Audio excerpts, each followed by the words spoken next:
O senhor, evidentemente, modulou, suavizou o seu discurso com relação a temas sensíveis como drogas, aborto, chamada pauta de costume, se é que a gente pode falar assim. Lá, em 18, era a realidade de uma coisa. Hoje é outra. O que mudou de lá para cá?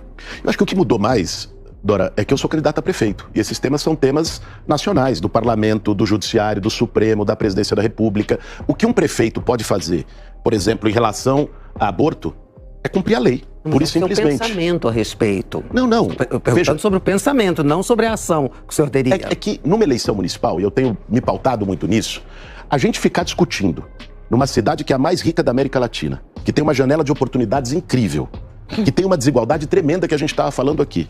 A gente ficar discutindo temas que não cabem ao prefeito, eu acho que não é razoável. Né? Eu acho que, inclusive, é um desrespeito com os eleitores que estão sofrendo na fila da saúde, que estão sofrendo com falta de educação, a queda no IDEB de São Paulo, que foi brutal, com servidores públicos que estão com a aposentadoria confiscada em 14%. Eu acho que esses temas, eu, como candidato a prefeito, tenho a obrigação de colocar em primeiro plano. No tema de drogas, por exemplo, que você mencionou, o que eu quero discutir nessa questão é o enfrentamento à Cracolândia, que é inadmissível que a gente tenha uma situação como essa no centro de São Paulo, no coração da cidade. Tem jeito. Na região das... Tem jeito. E te digo como alguém que teve a oportunidade de fazer o mestrado em psiquiatria, tive formação psicanalítica, estudei dependência química. Eu vou criar um gabinete integrado para a Cracolândia, ligado diretamente ao prefeito. Foi para a Cracolândia, usa droga, e aí vai se afundando. Se você não chegar a interromper esse ciclo, e aí é acolhimento de moradia, é dar oportunidade de emprego para o cara reconstruir a vida dele, mas sobretudo é o tratamento mental e combater o tráfico. Porque enquanto a droga estiver chegando lá, isso é uma coisa que eu gostaria muito de ouvir o governador Tarcísio e a Polícia Civil dizer como é que você mantém no centro de São Paulo o crack chegando na Estação da Luz. Ele não nasce lá num canteiro. Ele chega, tem laboratório clandestino, tem espaço de armazenamento naquela região, tem os ferros velhos clandestinos que fazem, inclusive, troca de serviço por droga, que pega moto roubada, que pega celular roubado, e debaixo do nariz do governador e do atual prefeito. Mas eu vou perguntar ao senhor como pessoa física. Venezuela é democracia ou é ditadura? Olha, um regime que tem uma eleição sem transparência, que manda prender opositores, não é um regime democrático. Essa é a minha leitura. Isso aqui, na Venezuela, ou onde for. Para mim, pau que bate Chico, bate em Francisco. Sabe o que eu gostaria? Que essa mesma preocupação que alguns, inclusive aqui, nessa emissora, estão tendo em relação à democracia na Venezuela, tivesse sentido em relação à democracia no Brasil há 2 anos. Quando o cara que estava na presidência da República desacreditava o sistema eleitoral todo dia, quando esse mesmo cidadão, depois da eleição, tentou virar a mesa e induziu o exército contra o presidente que estava eleito, quando depois uma multidão estimulada por ele quebrou e depredou os prédios públicos numa tentativa de golpe. Eu acho que essa preocupação com a democracia que eu estou vendo muito aguçada em relação à Venezuela, e da qual eu compartilho, seria muito ilustrativo que ela também tivesse ocorrido há 2 anos aqui. Mas naquela época, pelo menos, tínhamos um pouco mais de liberdade de expressão que hoje. Mas me permita empolgar... De expressão no Brasil? Não tenho uma rede social em que eu não posso entrar. Tenho que entrar com VPN, tenho que furar a lei.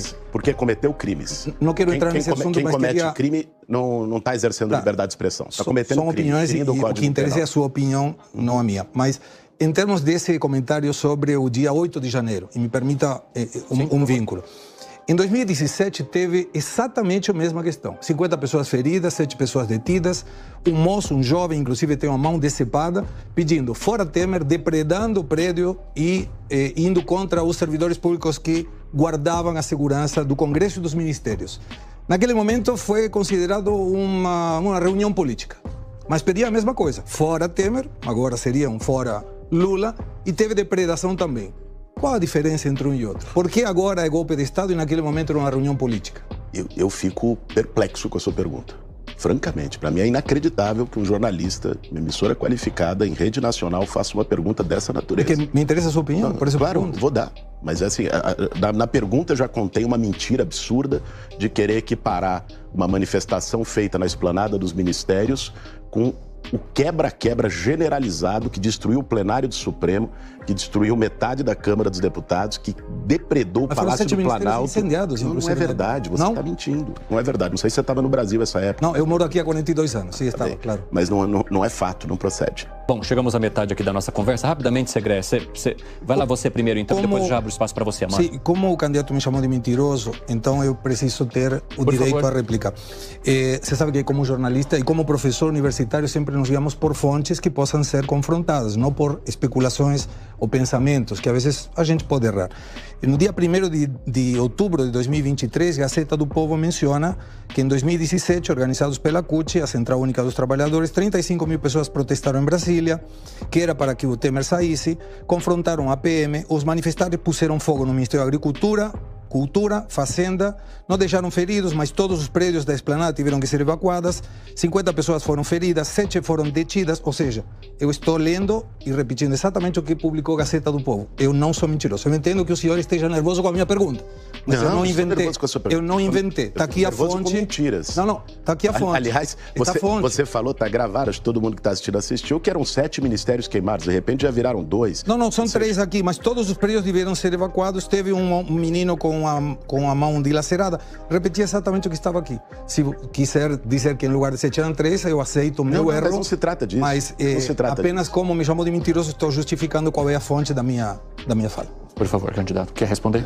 Francamente, a gente veio aqui para debater sobre São Paulo. Isso não é fato. Né? Não sei, Gazeta do Povo não sei que fonte ele... Gazeta ele do Povo, refere. Então, dia 1º de Se a Gazeta outubro. do Povo escreveu isso, a Gazeta do Povo mentiu. Ok. E você está se baseando nessa mentira para trazer um debate absolutamente que não cabe a uma de que não sabatina houve a do prefeito de São manifestação, Paulo. candidato? Não, a manifestação ocorreu. Que houveram ministérios incendiados, não é, pessoas feridas, e querer fazer uma comparação totalmente absurda e ilógica com uma tentativa de golpe, com a sede dos 3 poderes absolutamente depredada.